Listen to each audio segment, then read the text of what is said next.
Welcome in Buff Nation to the Monday edition of Shoulder to Shoulder Live Colorado edition on the Voice of College Football Network with your hosts, Manny and Miles. On today's show, we're going to be interviewing a special guest and recent CU commit, Dylan Manuel. We'll also discuss other new commits since Friday's show, some trending news. We'll check in on some former Buffs and other news around the college football landscape. Manny, how you feeling on this beautiful Monday? Man, I feel great. You know, normally Mondays are kind of a drag a little bit, but yeah, we got a big show in store. The Buffs have been absolutely killing the portal. So yeah, can't complain. I'm doing great, man. You? Absolutely. Yeah, no, feeling good. Excited to have our special guest and just start off this week feeling right, you know? Yeah. As always, make sure you guys follow us on our social media on X for Manny at Manny_303 and myself at Miles High Buffs.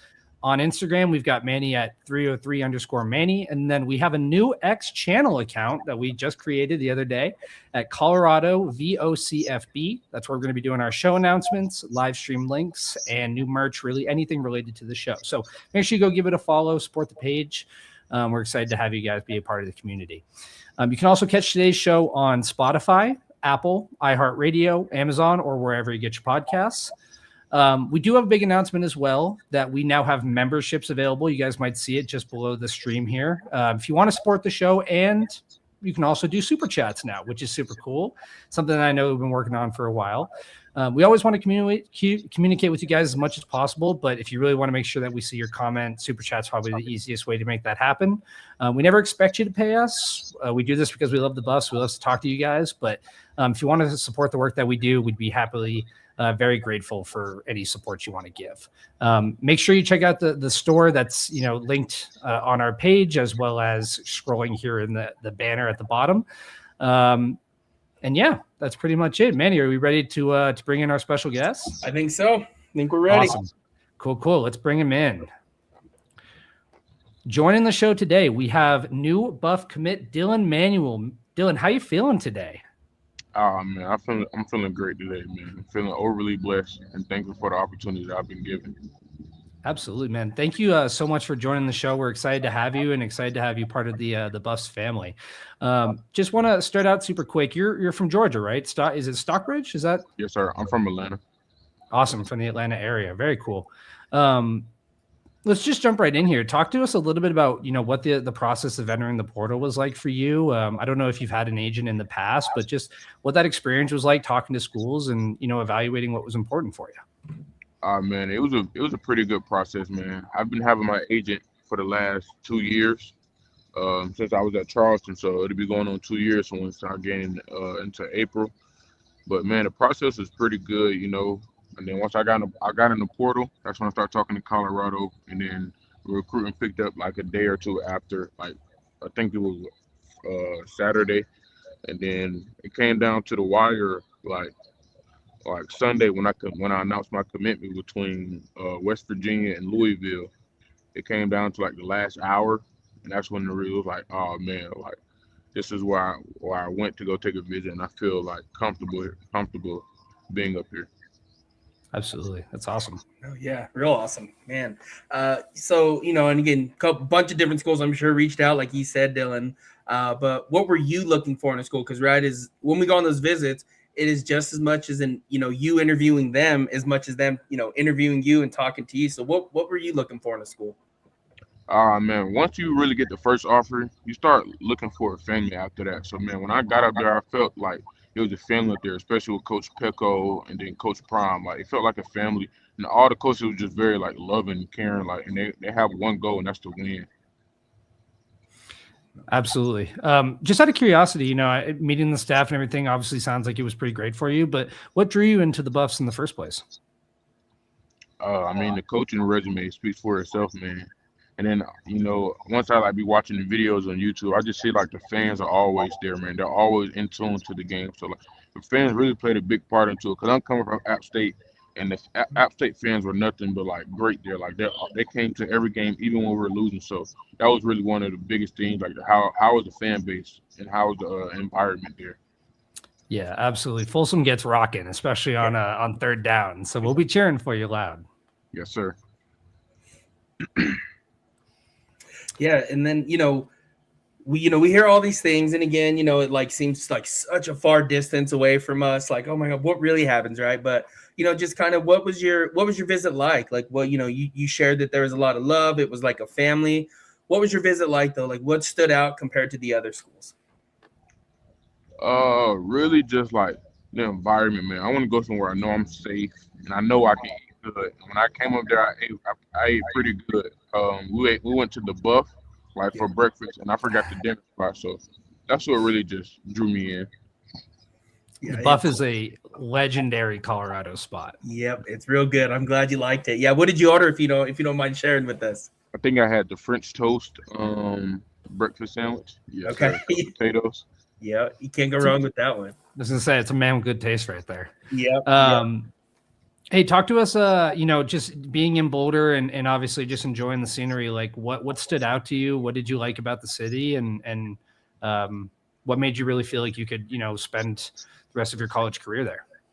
Man, it's actually a college town. Like everything is close by. You don't have to go too far. Like everything is right there where you need. So you don't have to really go out the way for anything.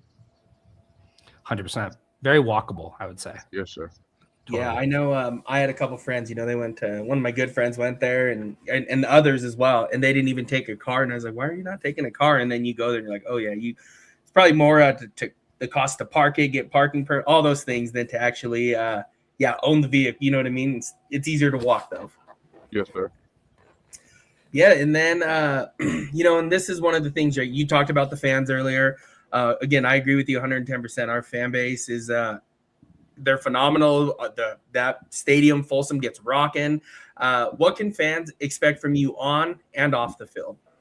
Man, on the field, they expect the dog that's going to get out there, run to the ball every play, and do the best he can on the field. And off the field, they're going to expect a guy with great character, high-level character that's willing to help anybody who needs help.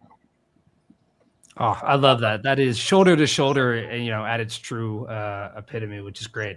I want to pin a comment here. We're going a little off script here, but we've seen you online, recruiting, bringing people in, shouting out Buff Nation, trying to get people to go after some of the guys in the portal. How important is, playing a role in the recruiting process for other guys for you? It's an important role, man. I'm coming here to try to change the narrative, not try to. We're going to change the narrative. And I'm coming in trying to win. So I'm trying to get all the best guys around me and all the great guys and guys that are dogs with me. So I'm trying to come in and win. That's awesome. Love that. Love that. And again, like you said, the character piece, for me is just, and, I've said this before. I work in education. Character. A lot of the time you can't teach that. You have it or you don't. So Dylan, just glad you said that, and means a ton to the Buff Nation. And you got a fan for me in life regardless, right? So hopefully that, man. Thank you. Always. One of the big ones we had, right? This is one that I always like to, and I guess everybody does, right? Comps. Oh, who is he like? Who are they going to be like? So who do you model your game after? Is there a specific player, or do you take bits and pieces from others? I try to model my game after Jalen Carter. That was really one of my big inspirations growing up. Not growing up, when I was in high school, just watching him, trying to do the things he does. And then also like Warren Sapp, my coach now. So him, and then especially Aaron Donald. Aaron Donald's probably the most important guy I've been watching recently. So because he plays fast, he's also undersized a little bit, of what people call undersized. So I just been watching him, trying to model my game after those guys. That's so funny because we were doing pre-show prep for this, and Manny goes, "I hope he says he models his game after Aaron Donald." Yeah, I win, bro. I win, everybody. So yeah, I was just like, I hope he says Aaron Donald. Back of my head was like Sapp, all these dudes, but Aaron Donald, man, I love Aaron Donald. Just one of the best defensive players we've seen in the game, ever. In my opinion, best interior defensive lineman. Don't tell Coach Sapp I said that. Yeah, I was going to say that. Hopefully I don't tell Coach Sapp that. He might get mad. So no, don't tell him I said that. We won't tell him he said that, Dylan.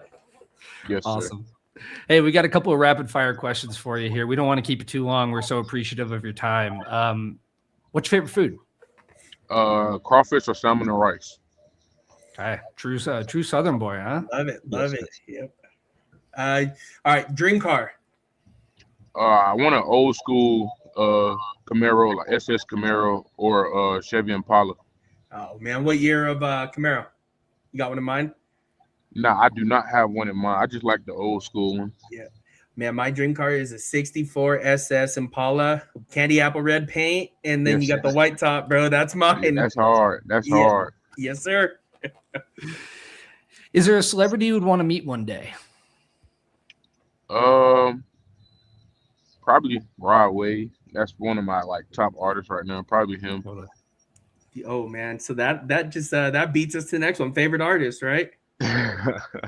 Rod Wave. Okay, right. Rod Wave has to be Yes, right. sir. Okay. Yes, sir. Yeah, Cool. that's awesome.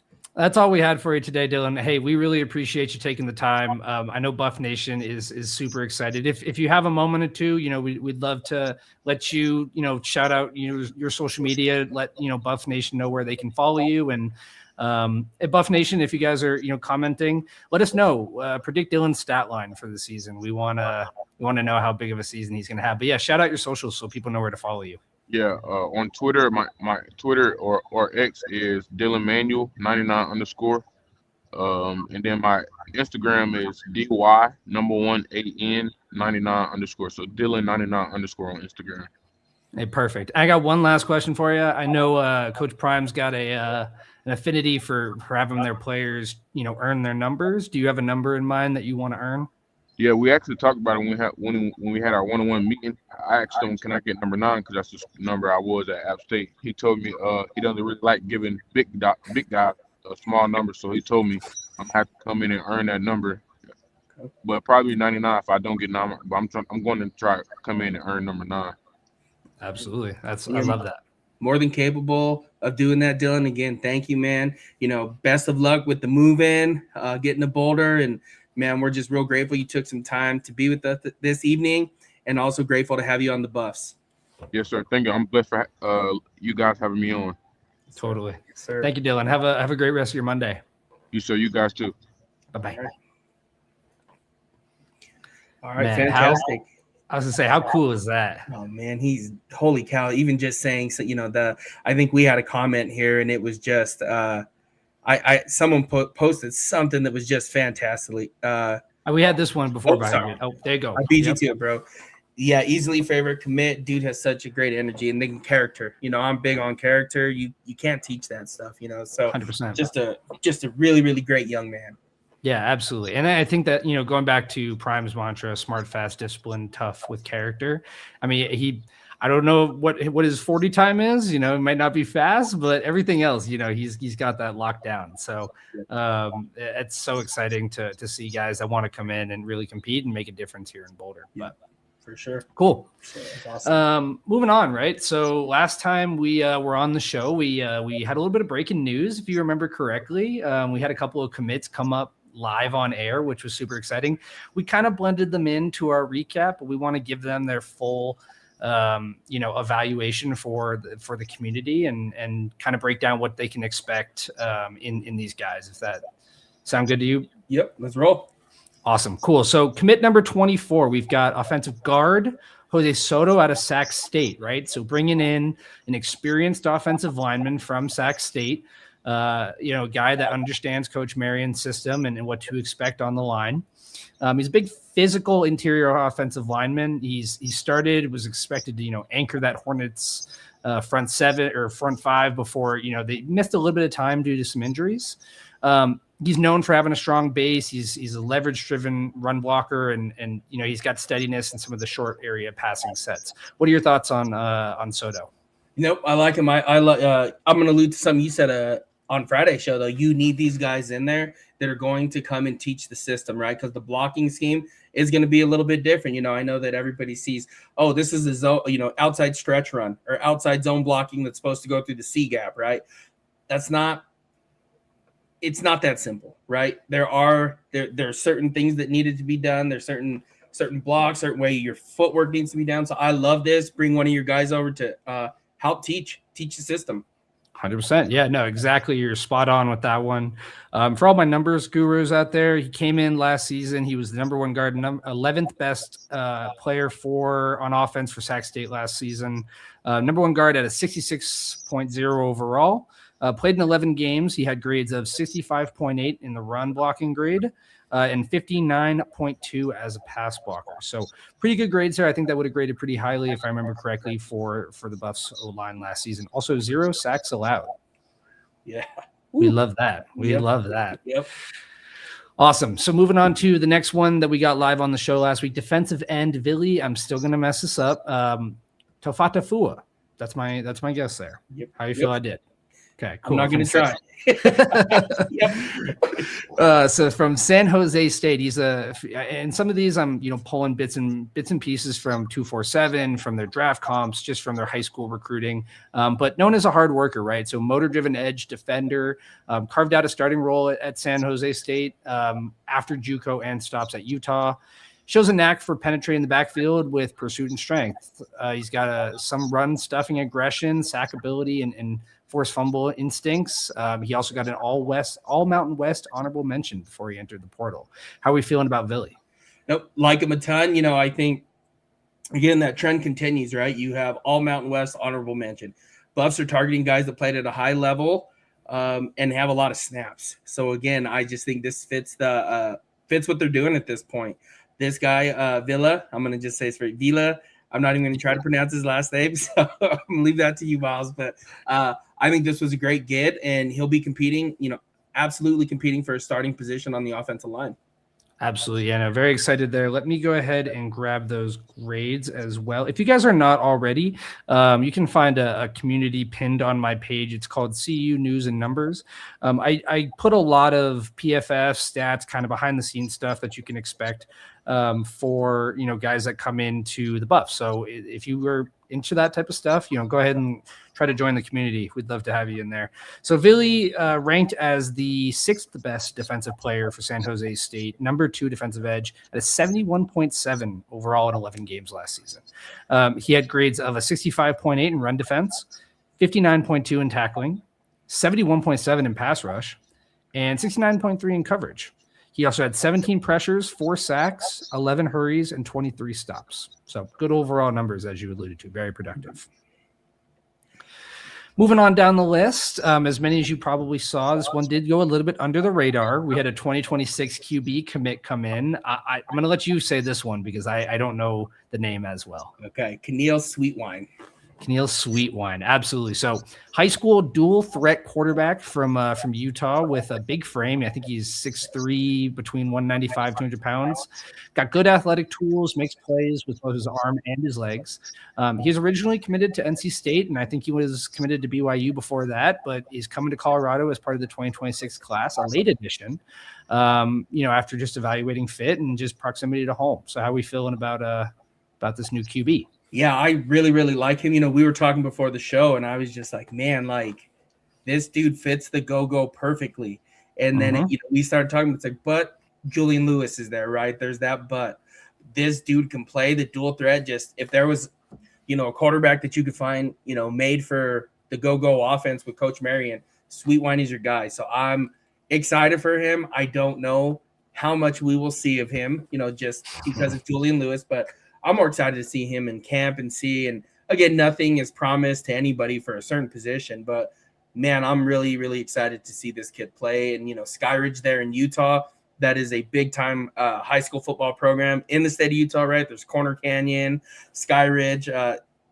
Skyridge is a big time football program. So this kid can absolutely play. Absolutely. And like you alluded to, right, Isaac Wilson coming in as well, probably your primary backup. You've got Dominic Ponder maybe there in QB3, so probably contending for the QB3 position at this time. But good measurables, good tape on film in high school. So we'll see what he can become, and hopefully he sticks around for a couple of years to develop. Yep. Number 26 commit, we've got Trey Young. For all my basketball people out there, not that Trey Young, Trey Young. Long snapper from Saddleback College. He was a 4.5-star long snapper, and that's really all that I could find to give you a whole lot of stats and grades for Saddleback College or long snappers for that matter. Yep, I have nothing, but that is awesome. The thing I can say, again, I've already thrown it out there. I'm a Raider fan. There was one game, I believe it was a Monday Night Football game. I don't even remember who they were playing. Long snapper got hurt, and they couldn't do anything The Raiders couldn't even punt. It was awful. Mm-hmm. So that depth there, it doesn't seem like a lot. It is huge. Don't know a ton about it, but you're going to need a couple guys that can snap the ball, because that punting, field position, all those things, it's one of those unsung heroes of the football team. 1,000%. One of those guys that, like you said, if there's a problem there, you're going to find out real quick. Real quick and significantly, yep. And I think with if I remember correctly, I think Cameron Hawkins is out of eligibility. I think he graduated, our long snapper from last season. So definitely need to have some extra pieces there, and maybe we add another one with a little bit more experience, at the higher level. But we'll see. Yes. Moving forward, number 27 that came in, we got tight end Fisher Clements. I think is Clements from Northern Colorado, 6'9". I don't know if you saw that. Yep, or I saw 6'9". that.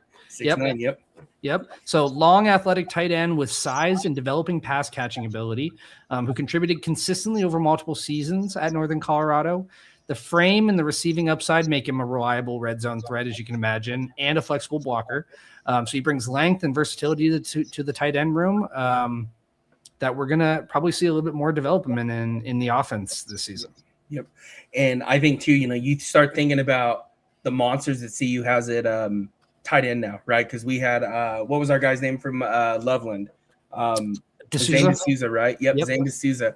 Man, they have some monsters at tight end. 6'9" tight end in college is holy cow. It just in general, but in college, right? Like, look for a lot of targets for him in the red zone. I'd say, throw it up and let him go get it. Totally. And I do have to correct us. Unfortunately, it is 6'7", not 6'9". But still, 6'7" tight end is right in my wheelhouse, right? Yep. 6'7" is crazy. That is still, throw it up. Same, 2 inches doesn't change it. So absolutely. 100%. Awesome. So number 28 we got going on here. We've got a little bit of a controversial, but a very exciting, commit nonetheless. We got safety Boo Carter coming back around to the Buffs. From Tennessee. I think a lot of people know about Boo Carter, but athletic, versatile defensive back and former 4-star recruit who flashed a lot of playmaking ability in the secondary and on special teams at Tennessee. He showed a lot of instincts and coverage and physicality near the line. Had some off the field issues, some availability issues as well. But that speed, the ball skills, everything that drives, interest in Boo Carter. What are your thoughts on bringing in Boo? Man, it was just a matter of time, right? It felt like for the last couple of years. I thought last year he was going to, and then whatever it is that happened at the beginning of the season, or what was maybe like 3 or 4 weeks before the season started, there was talk that, I don't know, there was something that happened with UCLA. He was out in California. Do you remember this last year? And 100%. He didn't show up for a couple of practices or just like off-season stuff. Yep. But with all that being said, man, this is one to be excited about. This kid can absolutely play. This is one of the guys that's going to, and I hate to say this, but he's going to walk off. He walks out there and he's one of the best players on the team, on the defense, right? He is that talented. He's one of the guys that, I remember a couple of years ago was termed, is this the next Travis Hunter? Another Travis Hunter. There's never going to be another Travis Hunter, but this kid could, absolutely play both ways. Again, it doesn't sound like that's what's going to happen, but Boo Carter I expect a lot from him this year. This is one of those big transfer portal recruits that is a massive get for the Buffs. 1,000%. And like you said, production has been there. I think he was an all SEC freshman, honorable mention, or, first team member on that. Highly touted out of high school. And one of the things, I've seen this a lot on Twitter, and I've had my own reservations about bringing in Boo Carter. I think Buffs fans can rest assured that Prime knows what he's doing, and everybody saw some of the characters, some of the leadership issues that we had last season, and you hope to everything that's going on with the program that they did a thorough evaluation on his character. They talked to everybody that they could. They understood that situation as best as possible before they let him come in the door. And so I don't know about you, Manny, but I'm on the stance of if Coach Prime and that staff trusts him, then who am I to scream from the high tops that he shouldn't be there? Nope. And I'm with you. And I'm again, with kids, they're going to make mistakes. They're going to do some things. They're still kids at the end of the day. And, we kind of talked about it last week a little bit. on Friday's show. But you give him this opportunity and see what he does with it. I think we were talking a little bit. I think it was last night you and I were talking, and it's kind of how Cormani McLean, he come in 17, 18 years old, and and again, I'm not saying that this was the case, but you're always used to being the best player on the team. By far the best player on the team, and then oh man, everybody else is just as good. How do I work hard? How do I get there, right? And sometimes it takes some a little bit longer than others, right? And what it does seem like is Boo Carter now is in the right mindset. He's here now and a couple years wiser, right? Yeah, and I think there is an undervalued part of this too, of being away from home and like when you're in your circle, and obviously there's value in committing to a place that you're nearby home and around family. But sounds like from what I've heard, he's moved some of his family out, and they're really committing to being out here in Colorado, fresh start, and giving it all that they got. So if you can get the best of Boo Carter, that is a game changer on defense and somebody that you're going to rely on next season in the Big 12. Yep. First team Big 12. That's the potential. 100%. Couple quick stats for you. He totaled 63 tackles, 3 forced fumbles, 2 sacks, and an interception in his time with the Vols. He also had grades of 64.7 overall last season, 74.4 run defense, 61.7 pass rush, 61.4 tackling, and 60.6 in coverage. So overall, around the middle or around the average, slightly above last season, but there was a lot of stuff going on. So you expect that, clear headspace and being on the bus, he's going to increase those pretty drastically, you hope. Yep. Absolutely. Awesome. Moving on. Number 29, we got defensive tackle Cedric Smith out of Maryland. A sturdy interior defensive lineman with size and strength traits who rotated through multiple programs and brings physicality against the run. A lot of people have been, talking about we need run stuffers, we need big defensive tackles. He didn't have a whole lot of production early on in his days at Maryland, but he's experienced to clog some gaps and anchor that defensive front. How do we feel about Smith? Nope, I like it. I know a lot of people were kind of, well, where's the power four? Where's the power four defensive lineman? And again, it doesn't matter, right? Because we just had, our guy that we just had on, Dylan Manuel, that dude is a disruptive player, totally. Force. How many times, I think part of it too is the transfer portal is now starting to show a little bit how much, these on threes and 24/7 sports miss a lot, right? They miss a lot, right? And now here we are, right? You had, Fernando Mendoza, 0-star recruit, going to be the number 1 pick. Last year, same situation with Cam Ward. So again, but with Cedric Smith, I'm really happy he's here. We'll see what he can do. Watched a little bit of highlights here and there, and like you said, not a ton of film on him, but again, you need to be able to stop the run, especially read option for this team. So I think that's I think that's a big time gift for them as well. Yeah, absolutely. And I think the other thing too that is important to realize about this class is that you need a blend of those guys, right? Like you don't want a bunch of P4 guys. You don't want all G5 or FCS type of guys either. You need a blend. You need some guys that are hungry, that, are coming up a level, and you need some guys that might have been at a different school and just need a different opportunity. But I think that the overpays are a day of the past. We're now in a position where we're getting guys that, really want to be in the limelight and making a difference on a true P4 roster. So, and just to feel good about that. Yep. And just to jump to this, Otis was a bust. He was. just plain and simple. And the part that frustrates me the most is you would see him, and again on TV, there's not a lot. They always, they follow the football. And again, correct me if I'm wrong. I watched him a lot when he went in, and there were some plays where you were just like, there's 2 guys on him and he's holding his ground, like anchoring, eating blocks. And then there's some plays where he just kind of like wasn't carrying, or just kind of got up out of the stance and got pushed around a little bit. And it was just kind of like, what? Dude, you're like a first-round talent. So anyway, beside that, you could end up with that though as well. Yeah, and I think that we alluded to it last week as well, was for the money you paid Otis, you're going to find at least potentially somewhere between 2 to 6 defensive tackles that could meet that production. And why not take a shot on a guy like this? And again, I think they're really looking to improve the run stopping this season. So moving on, we got number 30. This was a big one, one that people are very excited about. Is it Randon? Do you know? Brandon Fontenette is Randon Fontenette. Okay, cool. From Vanderbilt. Yep. Awesome. Safety from Vanderbilt. We got a versatile secondary player with ball skills, tackling toughness, and instincts to make plays both in coverage and downhill.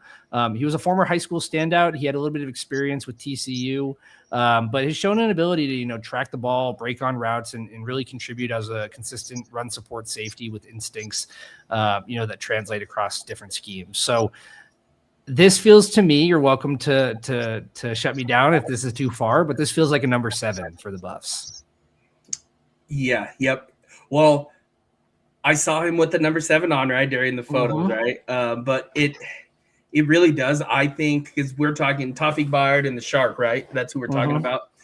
I just feel like as an all-around safety, he is better. So that is just me. Like, he is going to be one that's going to go get interceptions. He's going to be one that you can put in coverage, right? Because, at times with Tawfiq Bayard, he played a lot in the box, right? That box safety role, which was great. But then sometimes in coverage, there would be a little bit of a struggle there, right? And again, whether that be the club on his hand or not. He got an interception with the club. No, that was crazy. That was wild. Yeah, it was Iowa State, right? It was Iowa State game, right? I think so. Yeah. Correctly. Oh, yep. Yeah.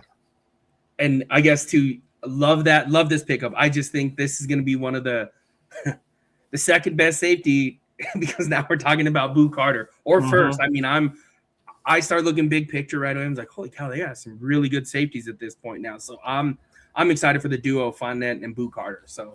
Yeah, and I've heard a little bit about I think there's a little bit of speculation or rumor about where Boo is going to play. If he's going to be a safety, he's going to be slot corner, nickel. Like where is he really going to be on the field? He's very versatile. But I think you have a definitive safety here. We'll get to, a little bit of the departures from the safety room, but you got Ben coming back. People are plus or minus on Ben. I think you might want to add a little bit more safety depth in there. But overall, in terms of a high-level playmaker, experienced guy, this is as good as it gets that you're going to get out of the portal. Yeah, I'm really, really excited for him. Just proven-wise, this is a huge-time get for that Colorado secondary. 1,000%. For all my numbers people, he ranked as Vandy's 15th best defensive player last season, number 2 safety, at a 68.4 overall in 13 games played. He also had grades of 71.7 tackling. I think that would have been the highest on the Buffs last season. We were abysmal at tackling.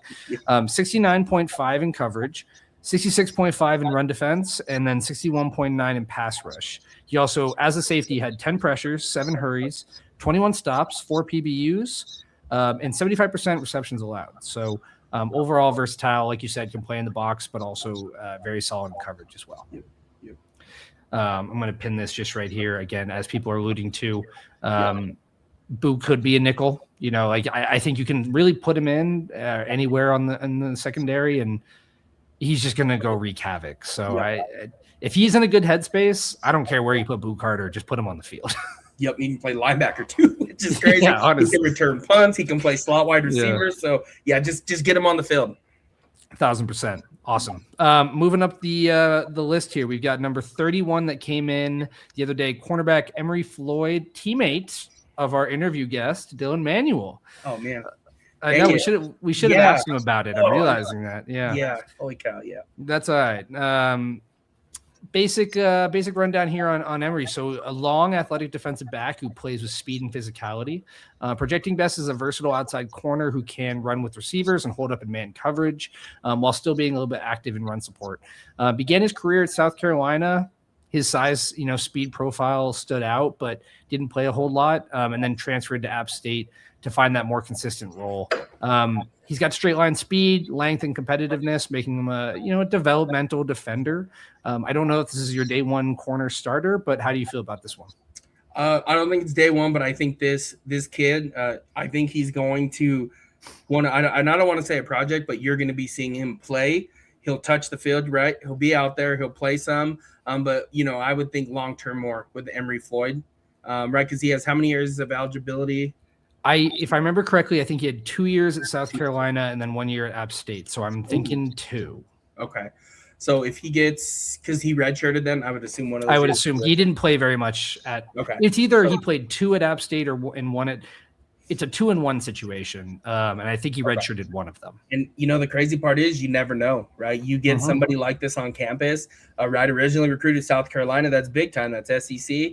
And then you go to App State, you ball out there, and then you come here, and you never know. You really never know. And this is kind of one of those players you got to trust the film on what you watched. And again, what it sounds like this year is Colorado Prime.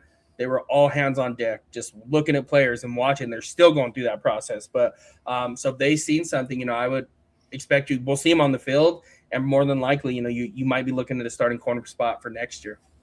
Yeah, I mean, and I watched a tad bit of the film. I mean, and you can put me in my place on this, but I saw a little bit of Ivan Yates, like a little bit better, a little bit more polished Ivan Yates, played at a higher level, and it's got that experience. Just needs a little bit of polish, and maybe doesn't have the top end talent that some of the other corners that we brought in do. Right. Nope. Excited. We'll see what he the contribution looks like this year from him. Totally. Looking at the numbers, he ranked as App State's 13th best defensive player last season, number 4 corner at a 68.5 overall in 13 games played. He also had grades of 80.8 tackling, surprisingly an 85.1 in run defense, 67.1 in coverage, and then 59.8 as a pass rusher. He had 48 tackles. 11 stops, 56.7% receptions allowed. Again, that's pretty good for a corner. 1 interception, 2 PBUs, 8 penalties. That was the only thing that really stood out to me, was 8 penalties. I wonder too. So, and again, I know PFF is. I wonder how many of those were in man-to-man or zone, or what that looked like, right? So, like, what kind of defense did those penalties come in, right? Because if they're in zone, right, like, cool, but Buffs play a lot of man-to-man, right? So totally. Just kind of curious to see where that goes. And now we got you're right, the technical side of playing in that position. Just go, Coach Prime's there, right? The greatest to ever do it. So 1,000%. Yeah, absolutely. Moving down, most recent commit. I don't know about you, Manny. I heard nothing about this one. This came out of left field. I was as surprised as anybody else. Offensive tackle, and I'm going to butcher this. Bo Hewley. Does that sound right? Is it Hewley? I think it's Hewley. Yeah. Yep. Okay. Hewley, it sounds like. Yep. Cool. From Georgia. A long, physically projectable offensive tackle, 6'7", coming in from the University of Georgia with a near 7-foot wingspan, brings prototypical size and length to the line, while showing the ability to move well for his frame and anchor in the run game. Played in multiple games, had a couple of spot starts, stepped in where needed, and was known for, being very competitive and having that physical blocking mentality. He's got a little bit to work on in terms of his technique and in some of those pass sets, but I think we're seeing a trend here with versatile run blocking offensive linemen recently. Yep. And to allude, with what you had, I had zero idea that this was happening with him. Because you even texted me. I was like, no, I had no idea this was going down. But this is a really good offensive lineman. This is going to be, in my opinion, this is going to be your starting right tackle this next season, right opposite of Jordan Seaton. Just huge again. The Buffs are after a certain type of offensive lineman, and again that trend's starting. We're starting to see that continue a little bit. So I absolutely love this get. You always want good offensive linemen. This dude played in the SEC. I'm thrilled for this one as well. Yeah, absolutely, and you're spot on with that. Again, going back to just like the versatility of guys that you bring in.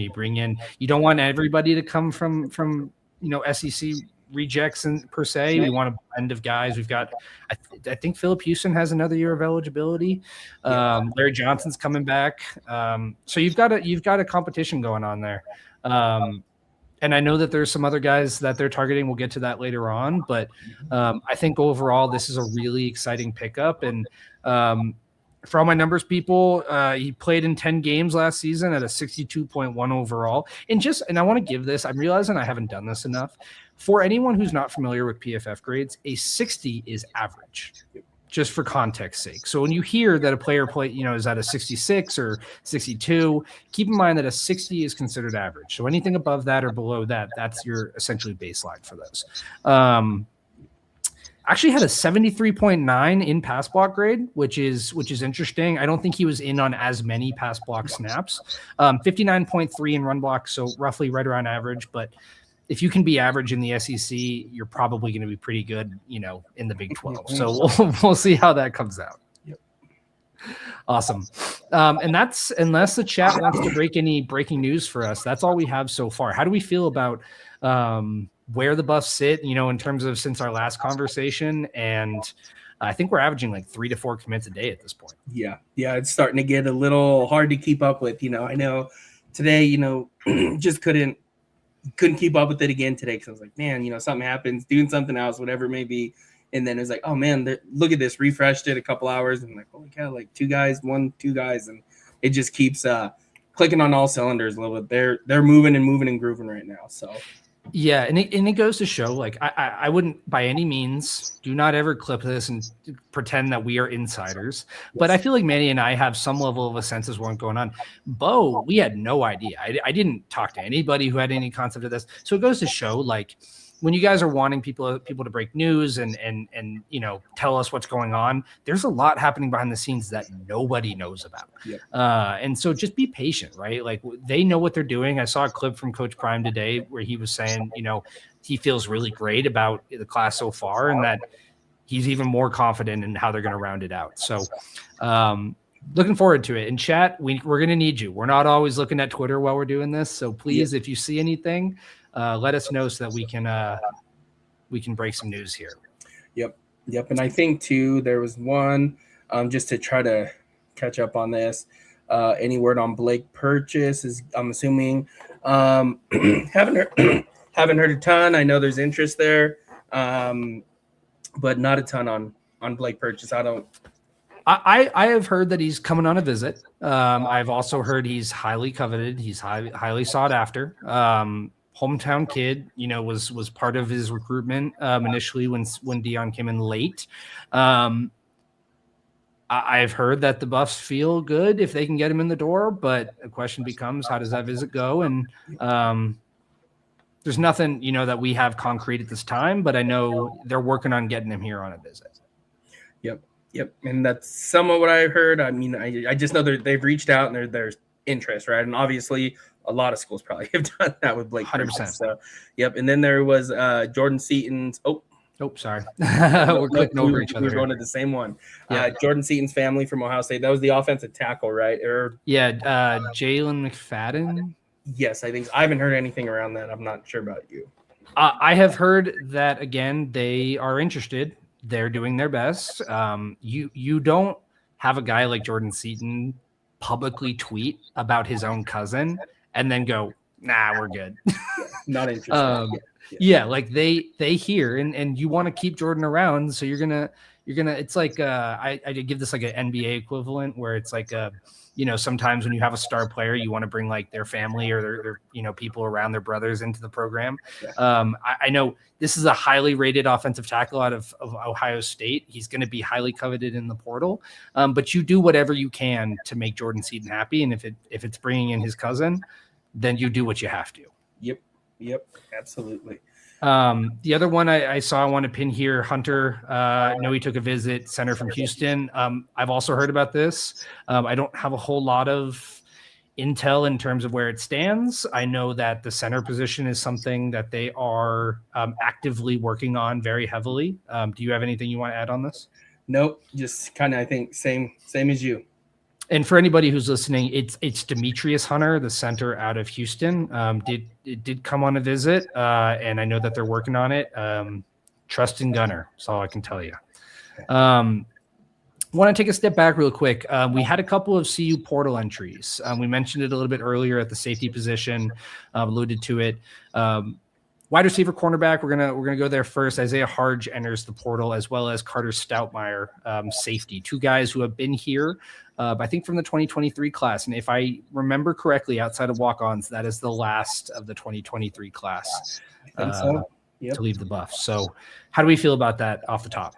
I mean, loved Harge. I've been waiting a couple years, right, for him to get in there and pop and do something. And it's just like, when is it going to happen, right? And sometimes this year, points, you kind of forgot Harge was on the team, right? There was points where you kind of forgot about it. So, I don't blame him for going. And then Carter Stoutmeyer, I was really excited for his upcoming season, before last season took place, and it just never materialized. So sometimes a fresh start is good for these kids. So, best of luck to them. Really, hopefully they can go somewhere and just ball out wherever it may be. Yeah, and I think with Harge in particular, I mean, there's two things I want to touch on. One of which was when I saw him, get the Coach Prime walk responsibility, like the thing that he would do with Shador, and he walks up and down the sidelines. My first instinct was great for Harge. That's awesome. I'm so glad to see that he was taking that initiative.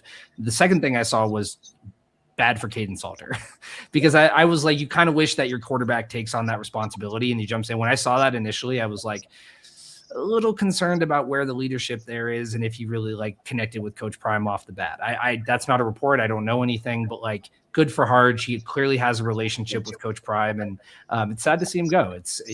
I just don't think that it was kind of like a couple of guys that we've talked about so far where it's like, where do you put him? Like he had the gray jersey, but he was never a definitive wide receiver. He got slotted in at corner purely, I think, because of injury. Didn't grade out all that well there. And it's like, like you said, hopefully he goes down a level, maybe just to a smaller school and gets a chance to like really show what he's made of. Yep. And then this one right here, it doesn't sound like Zary McGill is going to get another year. So I don't know what you've been hearing, Miles, but I kind of have thought that was kind of water under the bridge at this point. I think you look at who they're targeting, and I think they're preparing for that. I would not put a high likelihood in Zary McGill coming back. I think that they are pivoting. They're looking at centers, and they're realizing that that's a position of need. So don't be surprised if you see a center commit come in the near future. I would maybe make that door closed. Just being honest with you. Yep. I'm with you. And then the last one that entered the portal there, I didn't really touch on Carter, but I agree. It's kind of like he's got the body to be like a hard hitting safety, but it didn't really click for him. Same deal. I hope he just gets to a place where they utilize with all these guys. I hope that they just get to a place that utilizes them and they ball out, because nothing I want more than to see Carter Stoutmeyer really succeed wherever he ends up. Yep, absolutely.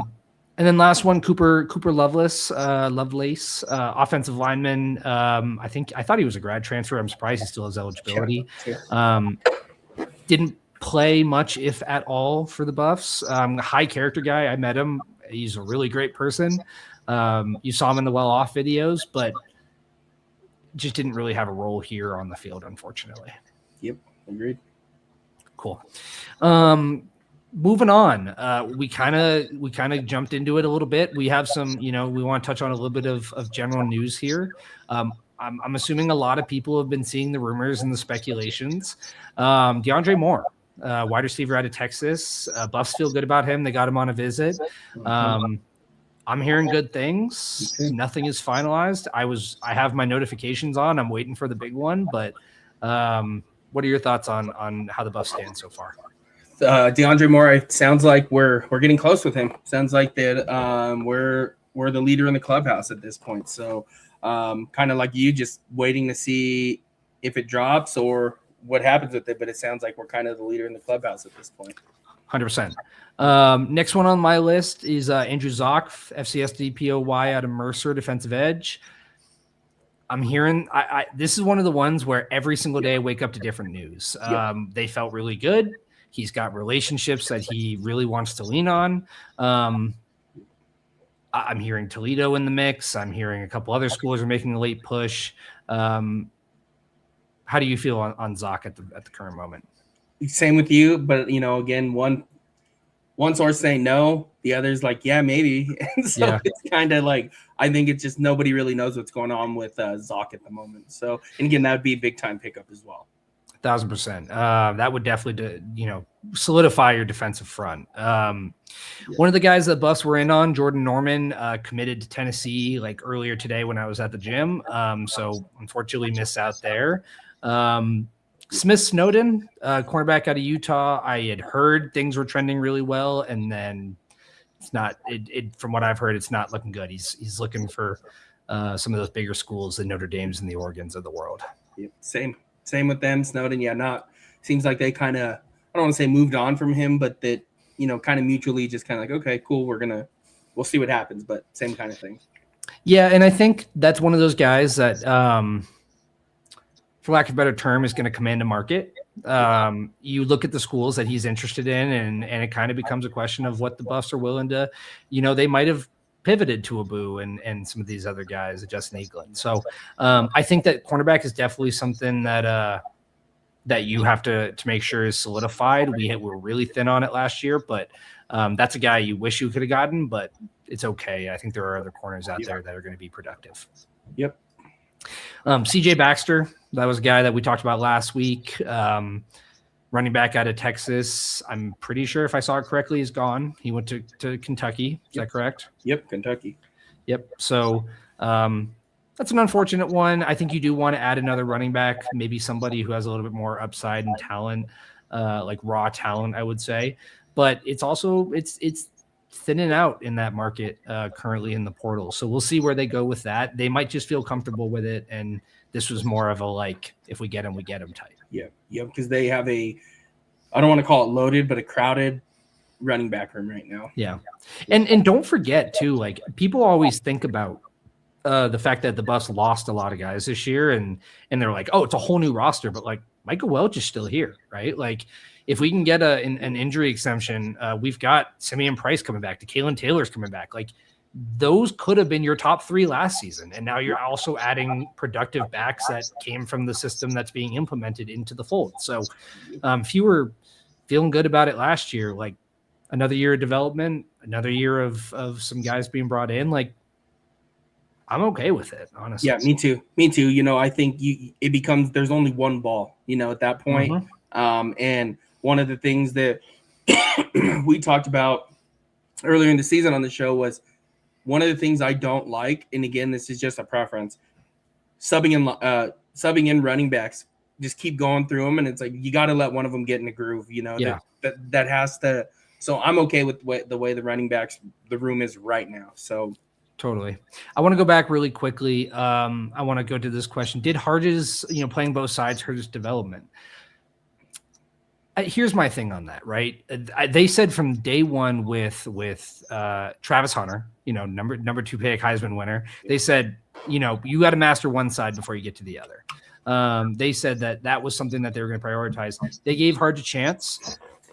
Harge was never going to be Travis Hunter. I think that's a realistic, not a realistic comp to make by any means. I wouldn't be surprised if the next school that he goes to says, we're just going to put you at one of these and figure it out from that. And I think it's up to Harge. Like, does he want to be a receiver or corner? He's clearly got the talent to play both, but what does he want to be? Yep. And I think, again, just goes back to that with Travis Hunter. That's hard. That is really difficult to get your reps on both sides of the ball, sit in all the different meetings. It is brutal. That's why I don't think we're ever going to see another player like that. So yeah, and I think the question becomes, there might be a weird thing where it's like once you commit a gray jersey to a guy, there's a weird thing where it's like, do you walk it back, right? Like, do you just be like, actually, he's not ready for that? So at the end of the day, I wish Harge the best, and I hope that he ends up in a spot that maximizes his talent. Yep. Last one on the list. Some people had been speculating, an AJ Harris out of Penn State cornerback was, potentially going to be a target. Looks like he's heading to IU. Big pickup for Kurt Signetti. I didn't hear much in like a concrete. That was more of a rumbling as opposed to anything concrete. Yep. Cool. Yep. There. Awesome. Next on the list, let's talk about some former Buff commits. We got a graphic here on the show today. Let me go ahead and pull that up and let's talk about it. I'm gonna put us. Awesome. Cool. So former Buffs on the move. We've got Draylon Miller heading to Baylor to join up with DJ Lagway. Tyler Brown is heading to James Madison under new head coach Billy Napier. DJ McKinney finally officially does get signed on with Notre Dame. Gabriel Lightfoot commits to go play for SDSU and Coach Lewis. Memphis is, coming on hot with a lot of former Buffs. One of the guys I didn't list on here, Carday Smith, also is heading to Memphis, but Dallin Hayden's going to Memphis, going back home, and Terrell Timmons. Brandon Davis Swain and Tawfiq Byard, we've talked about, heading to Texas A&M. Christian Hudson commits to Boston College. London Merritt going to Clemson. Alec McPherson going to Penn State. Omarion Miller, ASU. Sean Myers is going to UAB. And then Tawfiq Thomas, we are going to see early on here against the Buffs at Georgia Tech. How do we feel about where the former Buffs are heading? Draylen Miller. I don't like that he's going to Baylor. Right? He's in conference, so didn't like that one. But I mean, best of luck to him. Still rooting for the kid. And then you have that Memphis connection with Corey Phillips, right? Dallin Hayden, Terrell Timmons, and Carday Smith. Like those guys went with him, right? And that's a Corey Phillips connection. So again, wish nothing but the best for them. And Coach Phillips. Hopefully they get developed and see him in the league. So. But all in all, a lot of these make sense. London Merritt to Clemson. Like I said, that one hurt a ton, but Clemson got a dog and he's there with Dabo. I mean, I can't blame him. Alex McPherson, Penn State. It's like a perfect fit. It makes sense, right? Like at Penn State, he fits perfectly there. So yeah, I think this is all. I mean, best of luck to all of them. Yeah, totally. And I agree. I don't love Draylen going to Baylor, but if DJ Lagway is going to be there, that's a high level quarterback that he can play for. And if I remember correctly, he's from Texas, correct? Yep, if I remember. I don't remember college though. I don't remember the college. Yeah, I don't know roughly where, but obviously he gets to go on back home. Tyler Brown, JMU. I think that's a good spot for him. All of these, the thing about it that I've settled on is like these are all good spots. None of these I look at and I'm like, I'm highly concerned about that, right? Like Christian Hudson going to BC. He's going to ball out there. Sean Myers at UAB. Perfect fit. Tawfiq Thomas, Georgia Tech. Oh, and another one is Tayon Parks is going to TCU. That was the only one that I was like, I was a little surprised by. But, at the end of the day, as I said last week, please, please, please, Buff Nation, go wish these guys well. They deserve nothing but our support, and we should want them, unless they are going to face the Buffs, which some of them are. Go give them your absolute best and wish them well. Yep, absolutely. I think those are all good landing spots for all of them. Absolutely. Cool. Moving on. Next, we've got talking a little bit about just general college football, notable transfers here. LSU. We talked about them last week. They are rolling now. So Sam Leavitt, former Buff Winnie Watkins is joining his old head coach at LSU, and Eugene Wilson heading to LSU. Dylan Raiola and Oregon, perfect matchup going on there. The kings of the clicks. Shamar Arnaud, I think so. The reason I put this one on there, that's one of Juju's former 5-star high school teammates. Rasheem Biles, a lot of people were hoping CU was going to get there, but if you looked at the commit list, it kind of seemed like it was evident that they had moved on. This night, yep. Hollywood Smothers, Cam Coleman, Texas is also on a roll, picking up a lot of high-level talent out of the portal. Chaz Coleman, number 1 defensive end, going to Tennessee. Damon Wilson is yet to commit, but that's a big one going in. Our guy, Braden Fowler Nicolosi, heading to Michigan. I mean, that's a weird high-level backup. Yeah. I guess, yeah.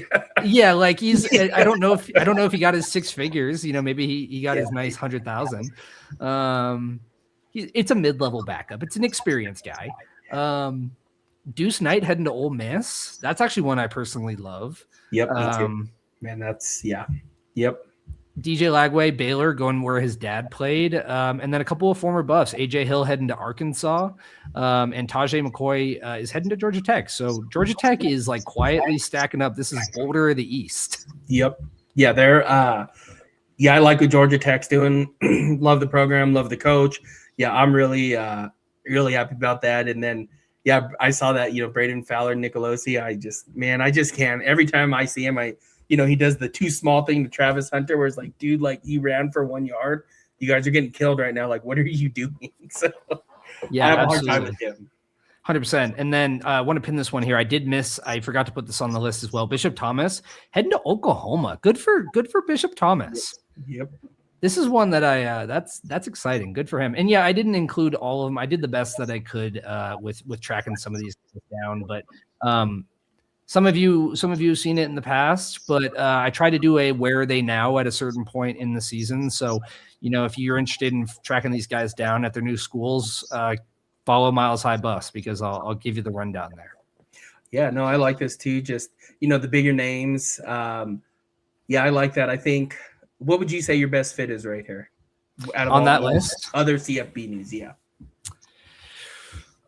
In terms of like, I think that Dylan Raiola in Oregon is like just hilarious to me because it's Dan Lanning and the guy who talks about clicks with Dylan Raiola, the guy who copies Patrick Mahomes. Yeah. But I think from a football perspective, like I said, I like Deuce Knight going to Ole Miss. It doesn't seem like Trinidad Chambliss is going to get another year, and so I'm a homer for Ole Miss personally, just with what happened to them. So them getting a high level quarterback transfer who's young, that's exciting for me personally. Yeah, I like and I intimidating a little bit, but I like DJ Legway to Baylor. I like that. I think that's a good system for him. Sure. I like that fit quite a bit. And then you throw in Draylen Miller there. I think that's pretty. Yeah, they're gonna be a force next year. Totally. I'm trying to think if there's anyone else there. I don't think there's anybody else. I mean, Texas again is rolling, but overall, I think you're in a pretty good spot here. Sam Levitt's a pretty good fit there with Lane. So I think that I always knew that was going to happen. That Yeah. seemed like that was. I like that. Yeah. But they got receivers there, so we'll see what happens. But that's pretty much it for today's show. We got nothing else. We can go to the comments section. There was one earlier on that I wanted to come back to. How would you grade the portal from an A or a B? I'm gonna let you start here because I got. I have I'm not ready to grade it yet. I'm gonna wait till next Friday or next weekend to maybe even a week from now to grade the portal class because there's so many moving parts still. Like, so far, I'm happy with it. I think a grade right now, I haven't even thought to put a grade on. I think I've just been trying to cover it and figure it out and see who's in, who's out, those kind of things. So I haven't even got to thinking about a portal grade. I love the approach, though, of players who had to actually play X amount of snaps. They had to be productive. So I do like that piece of it, but I've not come up with the grade yet. Yeah, that's good. And we're not done, and there are more to come. And I think if you get a guy like DeAndre Moore, you basically push yourself a letter grade at wherever you're at. So I agree. And I think the thing that I come back to is like, and I tweeted this out the other day, literally yesterday, but like from where we were 2 months ago, where everybody's out on the Buffs, people are jumping ship, Coach Prime's leaving Boulder. Are they going to fire him? Like that was a conversation that we were having 2 months ago, right? Yeah. To now being in a position where he's stealing linebackers from Texas, and he's got a full secondary of talented guys. Like I think from that perspective, if you look at it that way, I give it as an A so far. But at the same time, I want to see how it rounds out. In terms of just like we still got things to go. Maybe we're closer to like a BB plus, I would say. Yeah, and that's why I think inconclusive because it's just still early. I will tell you this: I'm really happy though with the portal so far. So I'm just I want to let it play out a little bit more. Totally. I want to pin this one too. Our running back room is a huge sleeper with Welch, Taylor, Rice, plus 2 dudes from Sac State under the radar, talented group. Todd and the Rock and the Godo. That's exactly what we're saying. Spot on here. Yep. Good comment, Domestically. Yep. Yeah, absolutely. There was one other two. I think we missed it. Oh, this one on Bishop Thomas. Bishop Thomas had the biggest upside. He had a motor. Yeah, he had a lot going on. But I'm curious to see if he can ball out for Oklahoma. That's good for him. Yep, absolutely. Awesome. Yeah, no, I think this. I think portal's not done yet. It's still wide open. There's still players entering, and we talked Friday, like, can you enter the portal? So you enter the portal to 16. I still can't find anything concrete on that. Like, how long do you have to commit? If does the 16 close it? I still have not been able to figure anything out on that. Yeah, I mean, like, I know for a fact that in the past, like, for example, I'm pretty sure Sean Myers was a late addition last season. I don't know if the consolidation to one window changes it in terms of, like, what's allowed. My theory is that, like, if it's the 16th and you have to get out by then, either the 15th and the 16th are going to be the biggest days in college football because there's still 5,000 kids in there. And, like, we need 30, or I think I saw somebody tweet out, it was like we're at 72 scholarship guys so far out of like a 105 cap. I don't know how close they get to it. Coach Prime has never gotten that far. But at the same time, it's like it doesn't seem likely to me that there's like a, hey, get on the train or you're stuck type of thing. Yeah. Yeah. And then just there's not an emphasis. See, I don't know either when it closes or open. Yeah, I know when it opens. I know when it actually closes Tanter. I just don't know what the one portal. So, yeah, good. I was just going to highlight this one. Yeah, there is a running back that just entered the portal from Texas. We should go after him. Is that? Yeah, Christian Clark, I think, is who they're talking about. And again, I think I go back to the running back room. It is crowded as it is. And again, I'm not the biggest fan of substituting backs in and keep them. You got to let one of them get in the groove of things, and there has to be a bell cow, and there has to be a couple, maybe one or two after him that get the secondary or your third down back or whatever it may be. But that would be a very, very crowded room. Yeah, absolutely. Only other one I want to point on here before we hop off, I'm seeing, looks like was there a commit that we missed? Bryce Hicks, looks like from Carrollton. Maybe came over from UWG, the Wolves. I'm looking at, I just see he says committed here on Twitter. I don't know. I can't verify it. I haven't checked anything. But Bryce Hicks, that's the name. It popped up on I was trying to see if there was anything that we missed last minute. Bryce Hicks _2. He says committed Skill Buffs. That was at 2 p.m. today. Looks like he went to high school with Juju. He's a 5'9" running back. He played at UWG. I don't know where that, to be honest with you, I don't know what that is. Nope, no idea. UWG.